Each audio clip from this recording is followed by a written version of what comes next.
tous sur Jumbo News TV. Voici les nouvelles de la semaine dernière. La résidence du président congolais Kabila et le camp militaire de Kololo ont été attaqués simultanément le dimanche 27 février 2011 à 13h30 par des hommes armés. Les attaques ont été repoussées par l'armée congolaise.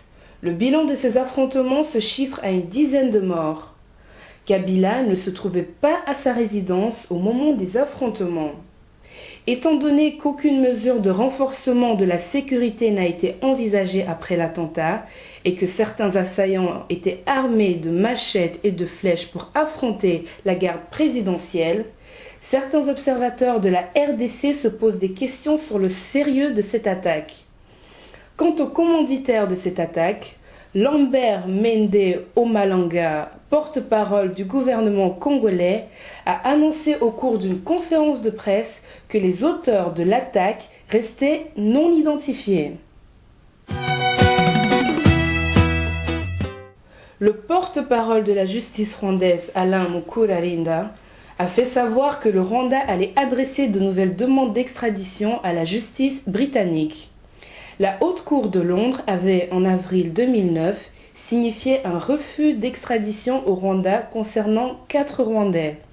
En effet, la justice britannique craignait que les personnes extradées ne soient condamnées à la prison à vie dans l'isolement ou ne puissent citer leurs témoins dans les mêmes conditions que le procureur. La justice rwandaise a argumenté qu'elle a aménagé son code pénal purgeant la dite condamnation à vie dans l'isolement et que les réformes pour garantir les mouvements et la sécurité des témoins ont été entreprises. Elle ne s'oppose cependant pas à ce que des procès puissent se tenir en Grande-Bretagne même. À l'instar du tribunal pénal international pour le Rwanda, aucun pays européen n'a à ce jour consenti à extrader des personnes d'origine rwandaise au Rwanda. Au cours du mois de février, un étudiant de l'Institut pédagogique de Kigali s'est suicidé à l'annonce de la suppression de son prêt boursier. Un autre étudiant a été hospitalisé après avoir passé 3 jours sans manger, faute d'argent. Ces faits font suite à la décision de l'Office rwandais du prêt de bourse de n'octroyer des prêts qu'aux étudiants dits vulnérables, soit 30% des étudiants qui bénéficiaient jusque-là d'un prêt boursier. Ce changement est motivé par une volonté du gouvernement rwandais d'accoutumer les étudiants à se prendre en charge, selon le ministre de l'Éducation, Charles Murigande. Pour nombre d'étudiants, se nourrir et se loger est devenu difficile. Certains sont contraints de vivre à plusieurs dans une chambre d'étudiants et de ne manger qu'une fois par jour afin de tenir jusqu'à la fin du mois. La majorité des étudiants sont donc à la recherche d'un travail. Quelques chanceux parviennent à trouver un travail avec à la clé de longues heures de prestations pour un maigre salaire. Tous ceux qui travaillent deviennent donc irréguliers à l'université avec pour conséquence inévitable une baisse des performances scolaires. Pour les étudiants n'ayant pas trouvé un travail, reste l'option de retourner chez eux pour travailler dans les champs des agriculteurs. Le président belge de la Chambre, André Flau, a entamé dimanche 6 mars sa tournée dans la région des Grands Lacs en commençant par le Burundi.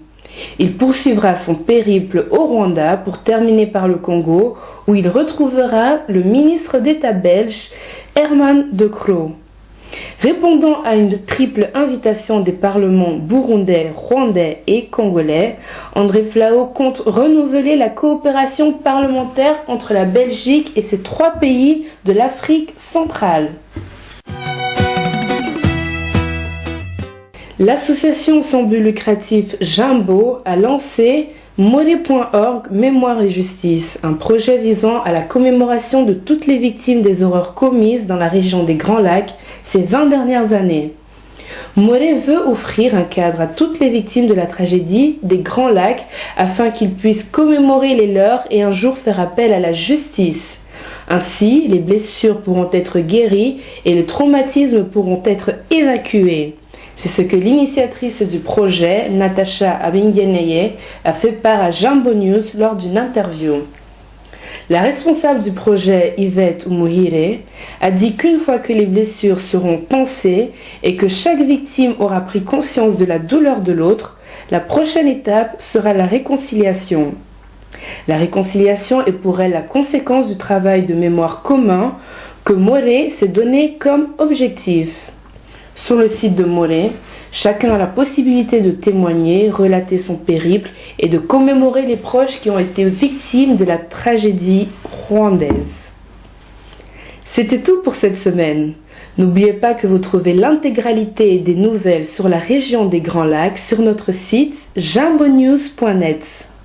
Je vous donne rendez-vous la semaine prochaine. D'ici là, portez-vous bien. Au revoir.